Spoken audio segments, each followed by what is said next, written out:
એક દેશમાં આદેશ આપવામાં આવ્યો કે એસીનું ટેમ્પરેચર 24 જેટલું જ રાખવું, એનાથી ઓછું ના કરવું.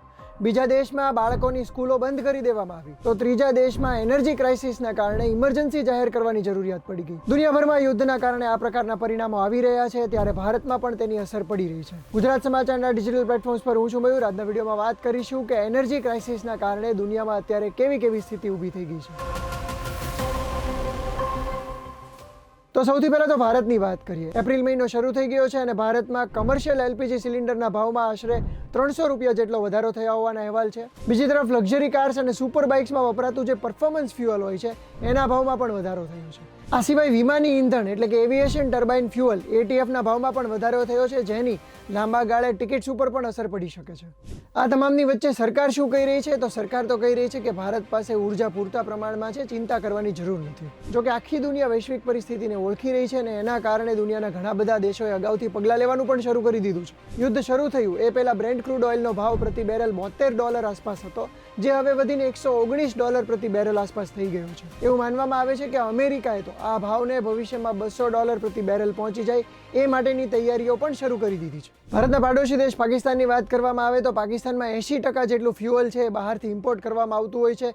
હાલના સંજોગોમાં 20% જેટલો ભાવ વધારો પેટ્રોલ ડીઝલ જેવા ફ્યુઅલમાં થઈ ગયો છે. ઘણા બધા કર્મચારીઓને વર્ક ફ્રોમ હોમ કરવાની સૂચના આપી છે, તો સરકારના ઘણા બધા પદો પર પગારમાં કાપ પણ મૂકવામાં આવ્યો છે. થોડા દિવસ પહેલા આવેલા કેટલાક રિપોર્ટ્સમાં એવું પણ જણાવાયું હતું કે પાકિસ્તાનના કેટલાક વિસ્તારોની સ્કૂલો પણ બંધ રાખવામાં આવી હતી. અગાઉથી ઇકોનોમિક ક્રાઇસિસમાંથી પસાર થયેલા પાકિસ્તાન માટે એનર્જી ક્રાઇસિસ મોટો ફટકો સાબિત થઈ શકે છે. એનર્જી ક્રાઇસિસના કારણે એશિયાનો બીજો એક દેશ સૌથી વધારે સફર કરી રહ્યો છે અને એનું નામ છે ફિલિપિન્સ. આ દેશમાં 98% જેટલું ફ્યુઅલ આયાત કરવામાં આવતું હતું અને હાલના સંજોગોમાં સરકારે નેશનલ એનર્જી ઇમરજન્સી જાહેર કરવાની ફરજ પડી છે. ફિલિપિન્સમાં સરકારે લોકોને એસીનું ટેમ્પરેચર 24 થી ઓછું નહીં કરવા માટેની સૂચના આપી છે, જેથી ઈંધણનો બચાવ થાય. આ સિવાય બાંગ્લાદેશ, વિયેતનામ અને ઇજિપ્ત જેવા દેશોમાં રોજિંદા જીવનને પણ અસર થઈ છે. ઇલેક્ટ્રિસિટી ક્રાઇસિસના કારણે પાવર કટ્સ વારંવાર થઈ રહ્યા છે, સ્કૂલો બંધ કરવામાં આવી હોવાના પણ અહેવાલ છે. યુરોપના કેટલાક દેશોએ પણ આગોતરા પગલાં લેવાનું શરૂ કરી દીધું છે અને ફ્યુઅલ પરચેઝ ઉપર કંટ્રોલ લગાવવા માંડ્યા છે.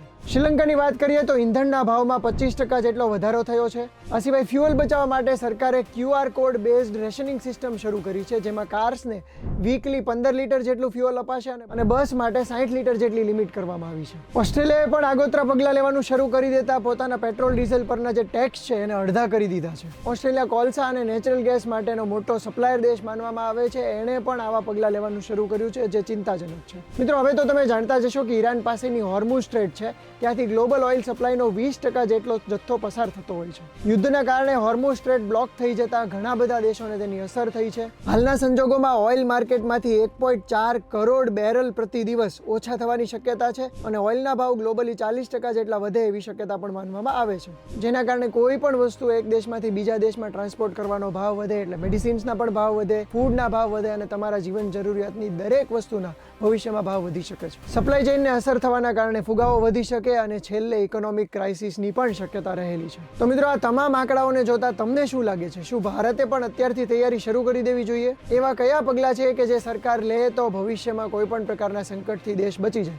તમારો મત કોમેન્ટ કરીને જણાવજો અને આ જ પ્રકારના ઇન્ફોર્મેટિવ વિડીયોઝ જોવા માટે ગુજરાત સમાચાર જોતા રહો.